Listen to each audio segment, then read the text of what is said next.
For the majority culture of this country, blacks have always been signified. By this I mean that they have always been part of a cultural code whose euphemisms and stereotypes have indicated their meaning within the larger framework of American cultural languages. The cultural reality of blacks in the United States has been created by those who have the power of cultural signification, and the range of this power in the language of political, social, and cultural reality is enormous. In this regard, blacks are part of the same structures of cultural categories that create the categories of the primitives and colonized peoples of the contemporary world.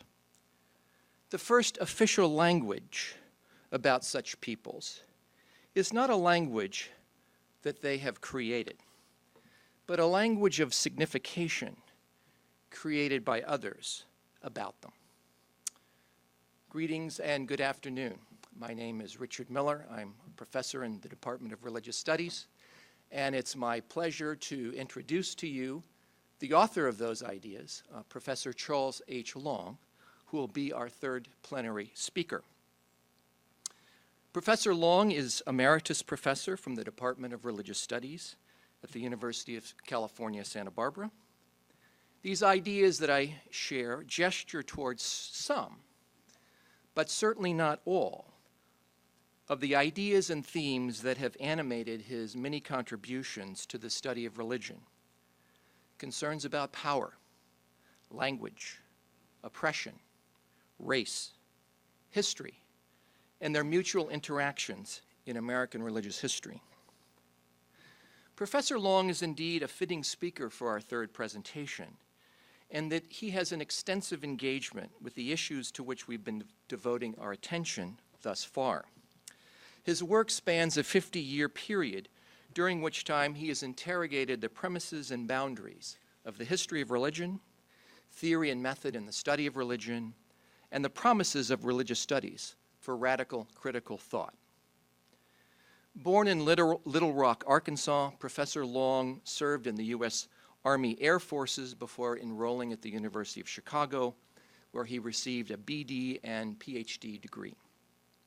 There he studied with Professor Joachim Wach, a pioneer in the phenomenological study of religion. Then, as a member of the U of C faculty, he collaborated with the distinguished colleagues Mircea Eliade and Joseph Kitagawa to found the international journal History of Religions in 1961. He was also the founding editor of the series Studies in Religion for the University of North Carolina Press, and has been involved in training several generations of scholars of religion and African American studies. Professor Long's contributions or publications include Alpha, The Myths of Creation, The History of Religions, Essays on the Problem of Understanding, edited with Joseph Kitagawa, and Significations, Signs, Symbols, and Images in the Interpretation of Religion. These publications reflect a broad and deep engagement with a diverse cluster of thinkers and problems, ranging from Wittgenstein to Merleau-Ponty, Pascal to Dumont, W.D. Du Bois to Vene Deloria, Trelch to William James, and cargo cults to colonialism. His catholicity of interest and his engagement is impressive indeed. Professor Long has also devoted himself to a number of professional offices and duties in religious studies. He served as a president to the American Academy of Religion in 1973 and the Society for the Study of Black Religion from 1987 to 1990, an organization that he co-founded. He's also a member of various professional organizations, including the International Association of Historians of Religion, National Humanities Faculty, and the American Society for the Study of Religion. In addition to teaching at the University of Chicago, he's been on the faculties of the University of North Carolina at Chapel Hill, Syracuse University, and as I noted, the University of California at Santa Barbara. Since his retirement in 1996, I think he has followed or maybe set the model for Jerry Larson in that he has certainly refused to slow down. He's continued to teach as a visiting professor at the University of Cape Town in South Africa, the University of South Carolina, the University of Michigan, and the University of Missouri. Today he'll be speaking on America and the academic study of religion, hermeneutics, and method. Let's please formally welcome Charles Long to Indiana University.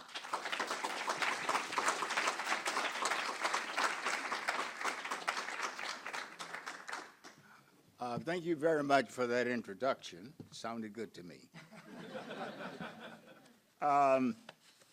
It's a mixed pleasure to be the last speaker in a plenary speaker in a forum of this sort.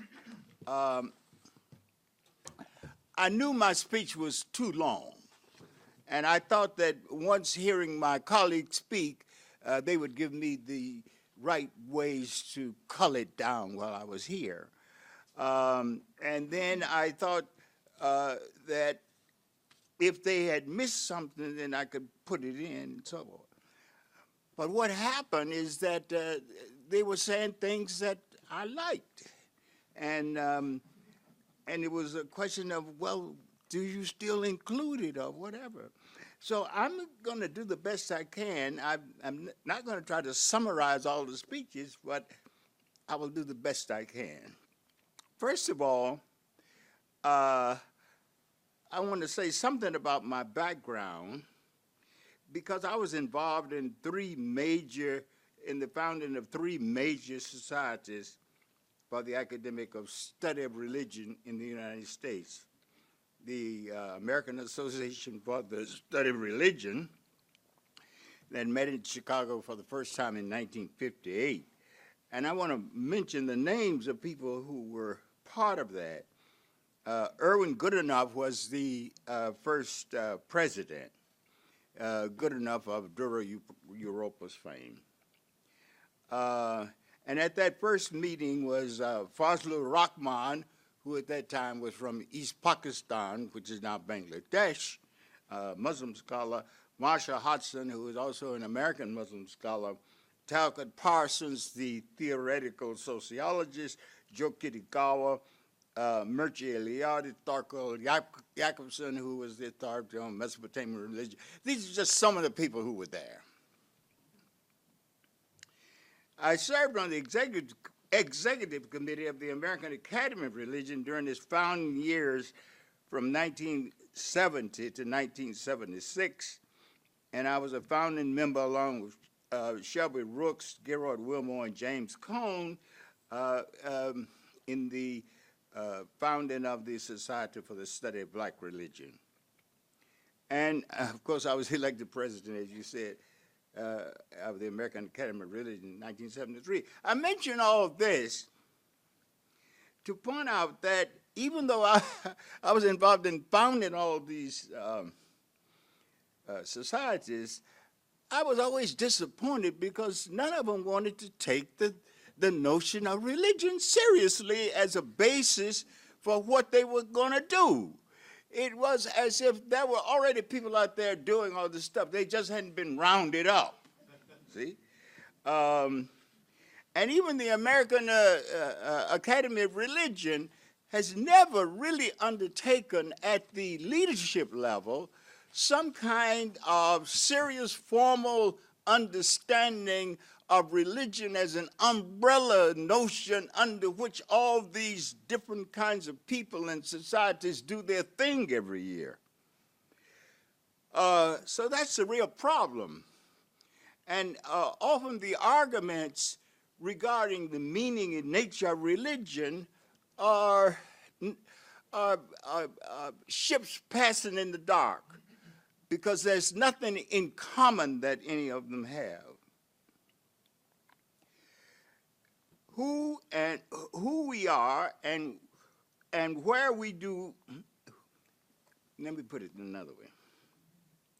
We need to understand who we are and what we do from the standpoint of where we are. I want to take the position that to understand the meaning of religion, one must take American culture seriously as a place that embodies the meaning that Americans give to religion, both theoretically and practically. That it is implied.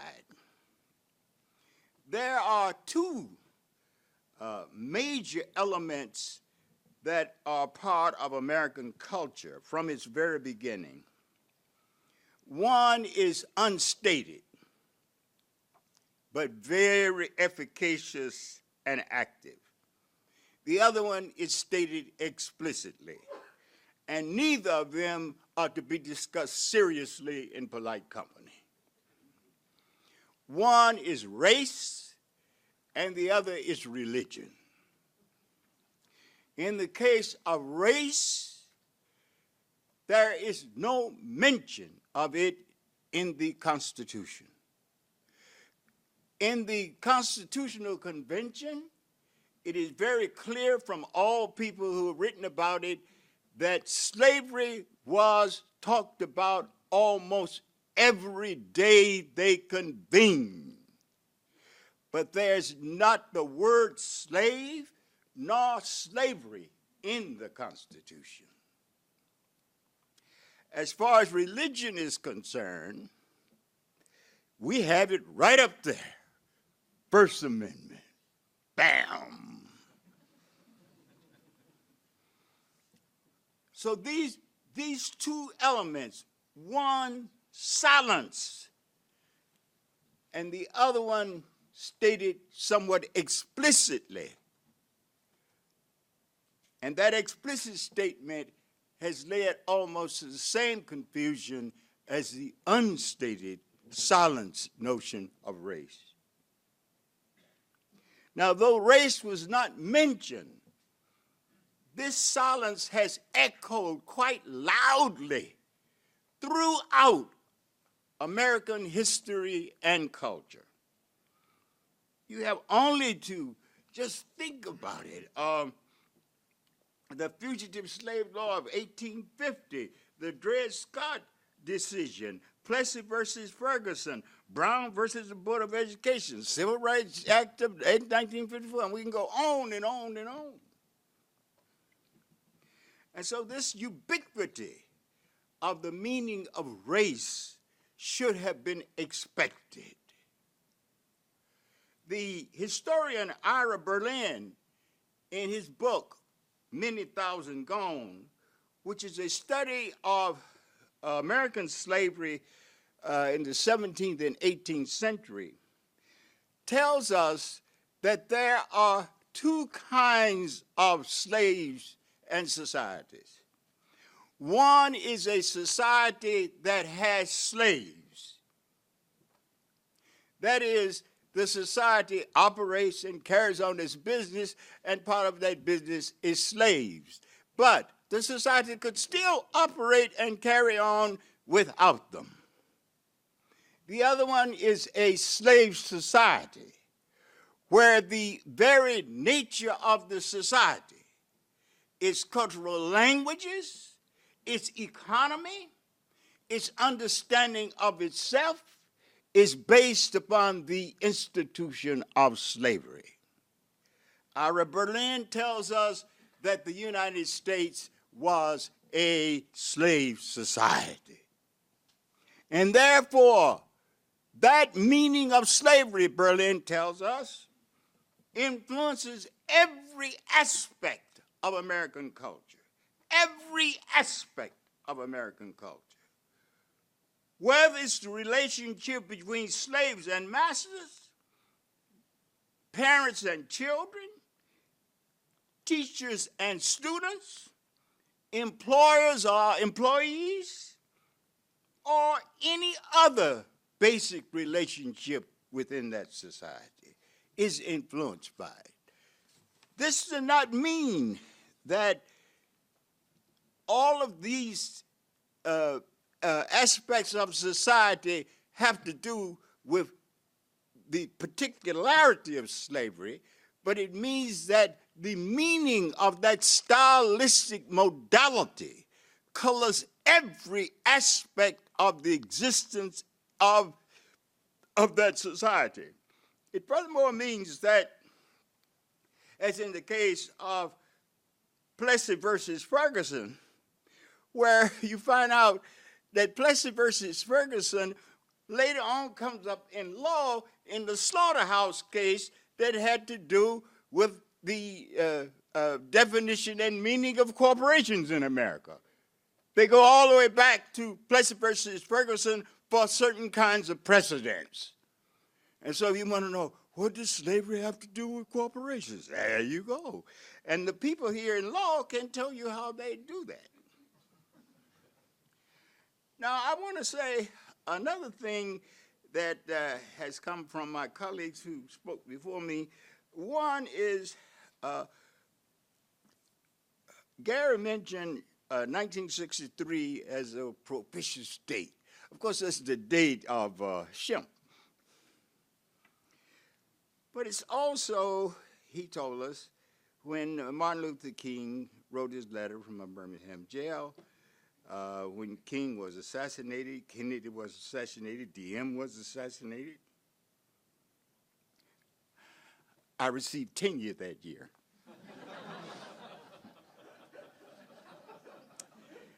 And in 1963, at the University of Chicago, for the first time, they instituted the teaching of religion in the college of the university. Now, all of this was going on. Of course, the college didn't need Shempp. I mean, they're a private school. But I think the fervor about religion in public education was behind that desire to teach it. And the funny thing is that I was the only person in the divinity school invited to join that faculty. It was headed up by Jamie Redfield, who was the son of Robert Redfield, the anthropologist, and Jamie himself was a professor of classics. Now let me get on to my paper. The title of my paper, America and the Academic Study of Religions, Hermeneutics and Method,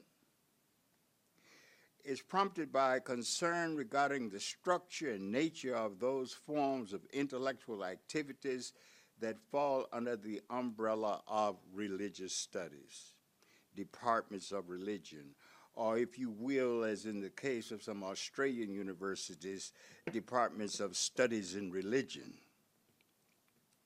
In one sense, these kinds of studies have been legitimated in most universities. Intellectual activities, and intellectual activities of this kind are accepted and and our existence is scarcely raises an eyebrow from our colleagues. The National Endowment for the Humanities lists religion as one of the bona fide disciplines within the humanities, and from this perspective, we who are in religious studies, we are secure. We may, however, be in jeopardy regarding the meaning of our own coherence. Do those of us located in departments devoted to the study of religion have a clear understanding of what we are about? Is it possible for a serious discussion defined by a common set of intellectual issues to take place in our respective departments? And moreover, are there any implicit meanings that are common among and between the various and sundry departments in the several universities that house them? In posing these questions, I'm not anticipating nor presupposing a monolithic curriculum or method as a defining characteristic of departments of religion. And most I hope to suggest are adumbrate a context of shared and critical assumptions as the basis for an orientation to disciplined research, inquiry, and teaching. I have in another lecture raised this issue in a more negative manner. In an address given at the occasion of the granting of departmental status to a program of religious studies at the University of Colorado at Boulder, I expressed regret that many of the several newly established departments of religion hardly, if ever, paid attention to a discipline that had for some time devoted attention to in a precise manner to the study of religion. And I mean by that the history of religions, Religion und Wissenschaft. Now, incidentally, many of those people who were at that ASSR meeting in Chicago in 1958, they were coming from the tradition of that older Religion und Wissenschaft. The latest expression of it on the American scene was the American Council of Learned Societies Lectures in Religion. And one distinguished product of that was a book by Morris Jastrow called The Study of Religion, written in the 1920s, which was the American side of that. Now, as we were told the other night, the American Academy of Religion does not grow out of that meaning of religion on the American academic scene. The American Academy of Religion grows out of a group of people called the National Association of Biblical Instructors, NABI, which they say was a Hebrew acronym for prophet. And these were mainly professors of Bible at Eastern colleges who met once a year to talk about their situations. And the American Academy of Religion grows out of that, you see. It doesn't grow out of people who wrote books on the study of religion, like Jastrow. And that's part of the problem, that these two never get together. And therefore, all of the people who came into the American Academy of Religion at its inception had been former people teaching some kind of theological whatever. And all they did was change the name and bought books on world religions. And therefore, the theoretical underpinning had not gone on. That was nothing prior to the study of religion that would teach you anything about what religion was prior to the American Academy of Religion being born, already grown in 1964. Now, I'm skipping now. Most of the studies that the American Academy of Religion itself put out, trying to explain what they were about statistics, number of people, number of departments. In other words, there was no real discursive arena created by the Welch study, nor by Ray Hart's study of 2003.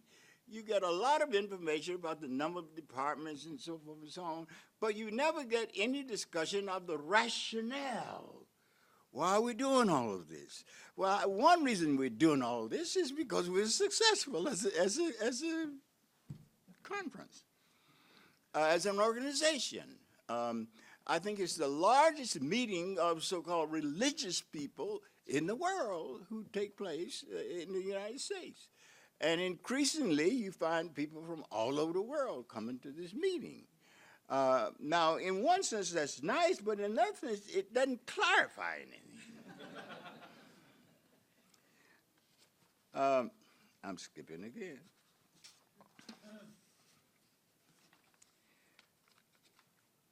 I want to talk now about American culture and the relationship of both the study of religion and American culture to the Enlightenment.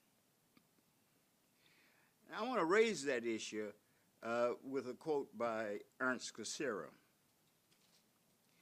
He says, "But in the 18th century, the intellectual center of gravity changes its position.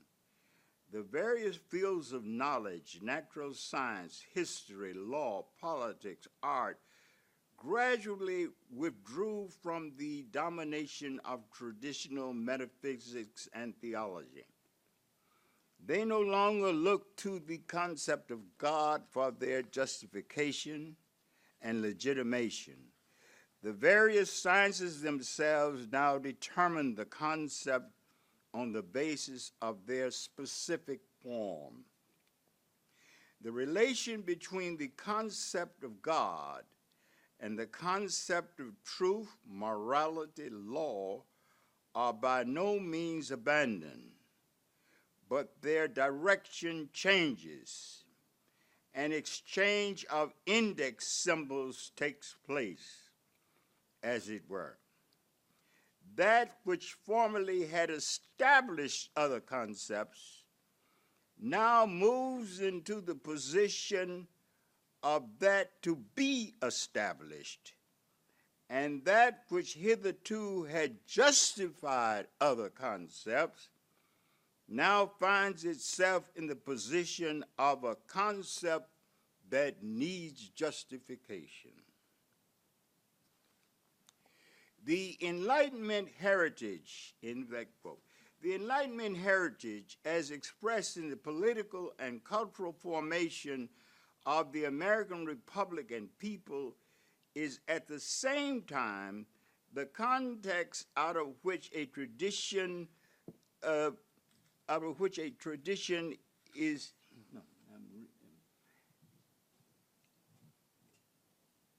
the same context out of which a new approach to the study of religion emerges. To be sure, the Enlightenment tradition is not the only American cultural reality. The Puritans made their mark before the Jeffersonians, and several other religious traditions had major roles to play on the American scene. But the Enlightenment tradition, in its formative expression in the American Republic, and as a mode of inquiry and investigation into the nature of religion, always expressed a critique of religion as it was conventionally understood. Religion in its institutional, empirical, and positive senses was not accorded a prestigious position in the founding documents. It was not understood as the glue that bound together the mores and sentiments that had held or would hold together the values of the Republic. Similarly, whether expressed in the idiom of the deists or by the latter sophisticated theorists of an early Religionswissenschaft, all positive and empirical manifestations of religion, whether institutional or personal, were subjected to a critical analysis that sought to discover the unique and specifically religious element contained in them. The situation is a bit more complicated. In the process of discerning the religions within the religion, the early historians of religion actually created taxonomies and classifications that had brought into being the various religions as so many isms: Buddhism, Hinduism, Confucianism. The unique religious elements were then analyzed from these religions. One of the noti for the classification of religions as various forms of isms is the compilation of sacred texts. In either case, whether it was the meaning of religion as a political form or the meaning of religion as a form of experience and expression coincidental with humankind, another interpretation of religion was made possible through the new mode of inquiry. From the point of view of the Jeffersonians, the recognition of the actual and potential multiplicity of religions negated its meaning as a locus for the national community of the Republic. While the early historians of religion were eager to find the proper taxonomies, categories, and structures for the pluralities of religion on a universal scale, These categories and concepts were designed to bring about a unity in the concept of religion. But the alteration of the meaning of religion, which stems from the Enlightenment, has a deeper meaning. The Enlightenment was not only a critique of religion, it was a critique of the former modes of thought and theories of knowledge. This programmatic critique was the basis for the new sciences of anthropology, political science, psychology, religion, Wissenschaft, etc. Michel Foucault has observed that the human sciences did not inherit a domain already occupied, and that its data and materials were not data and materials that were already there but had been allowed to go fallow. He says the object of the new sciences, the human, had not existed before as an object of a science. That is, the human is going to study the human as a science. How do you do that? Now, to be sure, one is able to see the correlations between certain historical events and their influence upon the human sciences. But what is intrinsic to them as possibility is the simple fact that his word, man, the human, whether in isolation or as a group, and for the first time since human beings have existed, should have become the object of a science that cannot be considered or treated as a phenomenon of opinion. And so this problem of how does the human study the human, let's take Alexander Pope. We like this in high school. The proper study of mankind is man. Whereas before the time of Alexander, the proper study of the human, God. Aquinas would have said that right away. Anybody in their right mind? Now, maybe some changes that were important took place, but that raises very serious problem. Who is the human as subject? Who is the human as object? And these problems reverberate throughout the human sciences. In anthropology, the human as the person to study, they're all in the Western world. Then there are the other humans. And so you didn't get rid of the structure of the God problem. You just changed its location.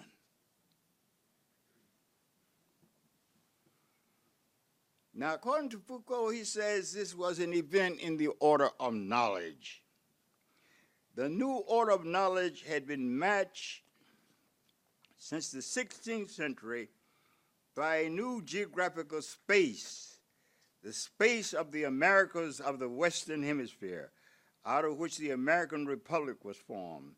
As already noted, the two kinds of events, or what is implied by the two kinds of events, are not historically simultaneous. Columbus' first voyages were at the end of the 15th century, and the English settlements in the 17th century, and the Western Enlightenment in the 18th.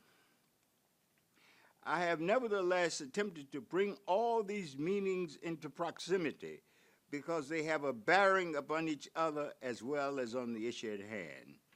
One long-term effect of the Enlightenment heritage determined the fact that religion was introduced into the curriculum of public universities as a non-proselytizing, self-consciously critical approach to its meaning and value in the life of humankind. On the historical level, and for several reasons, the heritage of the Enlightenment in the formation of the Republic permitted the geographical space of North America to become the locus for the planting of several European theological languages. These theologies and their adaptation to the American scene were elements in the religious and theological justification of the modern world system. According to Emanuel Wallerstein, who coined the phrase the modern world system, it came into existence in the late 14th century and early 15th. While North America is not a part of it in its inception, it does become an important element in the 18th century. Puritans in New England, Puritans in England, and Puritans in the waters of the Atlantic. Religious history and theology in America thus became synonymous with the history of European traditions, especially the Protestant traditions that were transplanted to the American continent. Their histories, the tensions among them, their adaptation to the time and space of the new land, and the ideational and institutional structures of this history became the normative study of American religion. If you look at the last great big book ever written on this topic, Sidney Alstrom's The History of the American People, there you have it. Religion, America, and the Protestant era. How's my time? 10 minutes, okay. If the establishment of radical religious freedom in America was a correlate of an Enlightenment understanding of religion, it was equally a novel manifestation of the place of religion in the nation state. It thus marks a critical locus within the general arena of previous relationships of this sort, and it sets up specific tensions between positive religious traditions and ideas, as well as the constituted meaning of American religion. But once the European hegemony was established in America, theology and religious studies in general became the servant of a kind of Protestant meaning of America. Therefore, to speak of American theology or religion meant to speak in terms of the mainline traditional Protestant establishment of the American Republic. And then I have a long section here on Alstrom's latest book, but I'm going to skip that since you've already.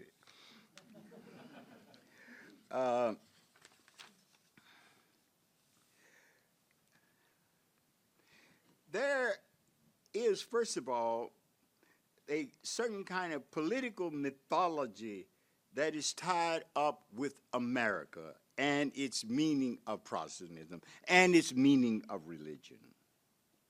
Now, this political mythology is what is celebrated by, say, someone like Robert Bella in his civil religion, what people used to call good old patriotism.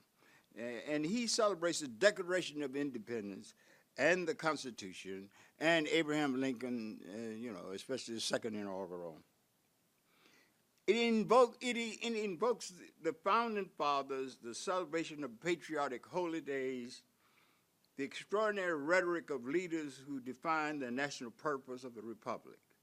Catherine Albanese has described the initial ritualization of the mythology in her work, Sons of the Fathers. This structure of meaning is the basis for the debate about the nature and meaning of the American Republic. There's also a kind of cultural myth related to the land. It begins with the European settlers and continues in symbols of the American land and landscape, from the symbols of America as various kinds of wilderness, virgin lands, to the agrarian and pioneer meanings expressed by Jefferson and given masterful treatment in Henry Nash Smith's Virgin Land. This myth of America continues in various formulations to inspire the Americans. American theology and the study of religion in America, in its descriptive, critical, and apologetic modes, has taken place within the synchronic tradition of American cultural languages. The plantation and establishment of these cultural languages as a lingua franca of Homo religio Americanus has provided a certain clarity and receptacle for a class of historical events, but in so doing, other traditions have been obscured. And those traditions which have been obscured are precisely those that are related to any serious and fundamental understanding of the nature of religion and any serious understanding of the nature of those people who are in the land but are not Europeans. That is, a meaning of religion which would come out of, to use de Tocqueville's phrase, the three races that now inhabit the land. Now, it took a Frenchman to say that. And since he said it, no American-born person has repeated it. Because that amalgam of the three races that inhabit the land has something to do with the nature of law and the nature of religion and the nature of American language. So America is, as I have written in other places, America is in point of fact an Aboriginal Euro-African culture. It was that from the day the Europeans set foot here, and it remains that, and it will not go away. And until we come to terms with this, then I think we're working in the wrong places on the wrong kinds of problems. I say this because Americans often assume that when they study other cultures and other religions, they are taking a stance from a neutral position, or they have a stance from a country that's free. And I'm going to look at these other folks here. And there's no reflection or reflexivity in their understanding. I remember a quite distinguished person who's a historian of religion. Matter of fact, they out of Chicago, I must say. And I was in New York with them one day, and we were on the Staten Island Ferry, and we passed by, and they said, "Island, you know." People, oh, isn't it nice to see where all of our people came into America? And I said, you mean you don't know that we didn't come in there? I mean, you know, these are little simple things. I mean, you know, yeah, I didn't want her to be a historian, you know, but just little simple things that black folks didn't come through, you know, as immigrants. So these are some of the problems we have when we go about trying to make sense of other people without, at the same time, making sense of ourselves. And so my work in American religion was prompted by trying to find a standpoint. Where do I stand as I look at something else? And do I raise the same issue once I know where I stand? And that where I stand requires some critical evaluation of that stance. And I think Americans, by and large, are woefully lacking in that regard. As a matter of fact, I've said jokingly once that the worst place in the world from which to study religion is the United States of America. Because we assume something that we just arrogate to ourselves. We are a secular culture. Now, that's what we say about ourselves. David Chittister showed that when the Boers first came to Africa, South Africa, they said that the natives of South Africa had no religion. Then when they came and they began to settle and take the land, they said, they all have religion. Now, They didn't change. The native South Africans didn't change. They just got religion once you start planting settlements. Because once the settlements are planted, you could impute certain kinds of meanings to them, which would allow for certain kinds of adjudications and negotiations of the land. So who is to say who has and who has not religion? Who is to say who is secular and who is not secular? Because these are terms we use to define ourselves. It's like being in a jury, being on trial, and you are the only person who knows about yourself. So the problem we have is that in the study of religion, and it's very good. I just enjoy the fact that I have colleagues who study India and China and Japan and ancient Mesopotamia and Egypt. Oh, I just love it. Paleolithic and Neolithic. I love it. But at the same time, I don't want to lose sight of who we are when we do it. To go back to Jay-Z's famous statement that religion is invented in the scholar study, that's okay with me. But I would ask the question, in which scholars study? And for what purposes? See, he didn't go that far. In other words, why do you want to know about this? How does it come up? What do the people there think about it? Do they think like you about it? Now, it doesn't mean that they have to agree with you about it, but have you even consulted them? Are you asking the same question? Do you have the same meanings? To put it simply, do you know what you're talking about? Now, I want to end this by referring to a book. I talked to Winnie about it yesterday because I just discovered it after I was invited to come here. And that was Mark O. Di Girolamo. It's an Italian name, and I'm usually all right with them. They got a lot of vowels. But you have to say it in the right order with the right emphasis on the vowels. De Girolamo. He wrote a book called The Tragedy of Religious Freedom. And I just got it, and I've only read it once, and I need to read it again because I'm not accustomed to reading heavy tomes on books about law.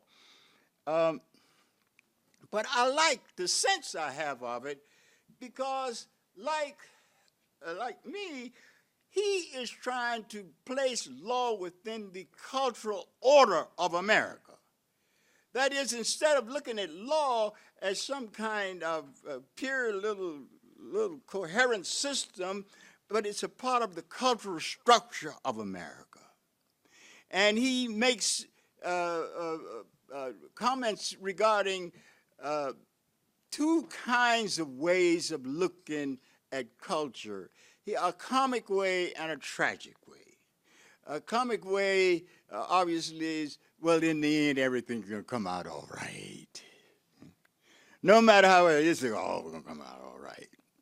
So like the American dream, it's all going to come out all right. And then he says a way of tragedy. The tragedy knows that something is going to be lost. And you should weigh carefully your decisions because you can't have everything. Now, it reminded me of a book of 1954, R.W.B. Lewis's The American Atom. And in that book, R.W.B. Lewis specified two kinds of modes in America. The party of hope, which was like his party, his comic, and the party of memory, the tragic. And I think we need to find ways And what's important, I think, about this conference, it opens up a way by which a certain form of intellectual activity that always has existential and almost immediate efficaciousness in our culture, the law, gets tied up with the meaning of our culture and our religion. This would be good for the people in the law. It would be good for people in religion, because it would concretize a specificity of religion in relationship to American culture in a way that churches don't, and in a way that various religious institutions don't. But it doesn't eliminate them. And so I feel that one very important area for people in religious studies to undertake is this interrelationship of religion, culture, and law. And I thank you very much.